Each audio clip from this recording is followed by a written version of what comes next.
स्वागत करत आहे.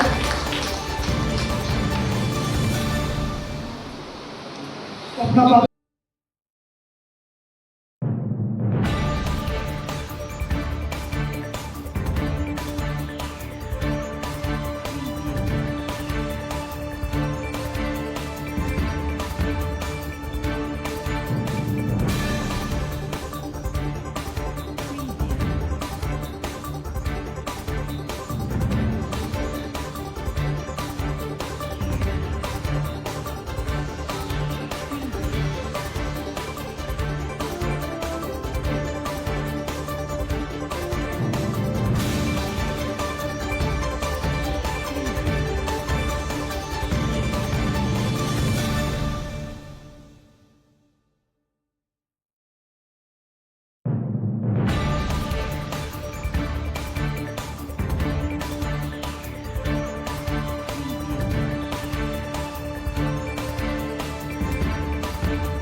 संस्थापक आणि सर्व मनोहरप्पा शिवमुले या ठिकाणी उपस्थित. राज्य संस्थापक छत्रपती शिवाजी महाराज, भारतीय आरक्षणाचे जनक छत्रपती शाहू महाराज, या देशाच्या संविधानाचे जनक महामानव डॉक्टर बाबासाहेब आंबेडकर, भारतीय राज्यघटनेचे शिल्पकार डॉक्टर बाबासाहेब आंबेडकर, क्रांतीसूर्य महात्मा ज्योतिबा फुले, क्रांतीज्योती सावित्रीबाई फुले, या सर्व महान व्यक्तींस अभिवादन करून आपल्या सर्वांना प्रथम डॉक्टर बाबासाहेब आंबेडकर जयंतीच्या शुभेच्छा देते.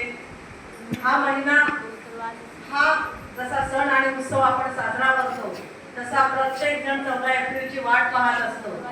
आणि ही वाट पाहत असताना जसं रमाईने दारांमध्ये रांगोळ्या काढल्या होत्या, सडा सारवण केलं होतं, अशा पद्धतीने, त्या पारंपरिक पद्धतीने आजही आपण बघाल तर ग्रामीण भागामध्ये तोच उत्साह आणि तीच पद्धत चालू आहे. डॉक्टर बाबासाहेब आंबेडकर यांची जयंती आज शहराकडनं, ग्रामीण भागाकडनं, देशभरात नव्हे तर विदेशात, जगभरामध्ये साजरी होते. ही अतिशय अभिमानाची गोष्ट आहे. ज्यांनी आम्हाला सन्मानाने जगायला शिकवलं, ज्यांनी महिलांना समानतेची शिकवण दिली, शिका, संघटित व्हा, संघर्ष करा, असा एक महान उद्देश त्यांनी या आपल्या जनतेला दिला. आणि ज्या वेळेला दुर्लक्षित, उपेक्षित अशा वर्गाला न्याय देण्यासाठी डॉक्टर बाबासाहेब आंबेडकरांनी ज्या वेळेला आपल्या अंगावर व्यवस्थित गरजेपुरते कपडे सुद्धा मिळत नव्हते, आज त्या ठिकाणी आपण सगळेजण सूट बूट आणि कोटामध्ये आहात. हे केवळ डॉक्टर बाबासाहेब आंबेडकरांमुळे. आज आम्ही सर्व महिला बंजारी साड्या नेसून उभे आहोत, हे केवळ डॉक्टर बाबासाहेब आंबेडकर. कारण डॉक्टर बाबासाहेब आंबेडकर हे क्रांतीसूर्य महात्मा ज्योतिबा फुले यांना गुरुस्थानी मानत होते. त्याप्रमाणे छत्रपती शिवाजी महाराजांचं जय शिवराय हे त्यांच्या लेटर हेडवर आहे डॉक्टर बाबासाहेब आंबेडकरांच्या. आणि ज्या सावित्रीबाई फुलेने अंगावर चिखलफेक, शेडफेक घेतली, त्यामुळे आज आपण सर्व महिला बंजारी साड्या नेसून समाजामध्ये वावरतोय. या सगळ्या महानायक आणि महानायिकांचा गौरव करण्याचा, त्यांच्या आठवण करण्याचा असा हा दिवस आहे. आणि ह्याच महिन्यामध्ये सगळ्यात महत्वाची म्हणजे आज आपण बघतोय राजेशजी जयस्वाल यांचा सुद्धा वाढदिवस सोहळा ह्याच महिन्यात येतोय. हा अतिशय दुर्लभ असा योगायोग आहे. आतापर्यंत आपण ऐकत होतो की रमाईंच्या खूप मोठ्या योगदान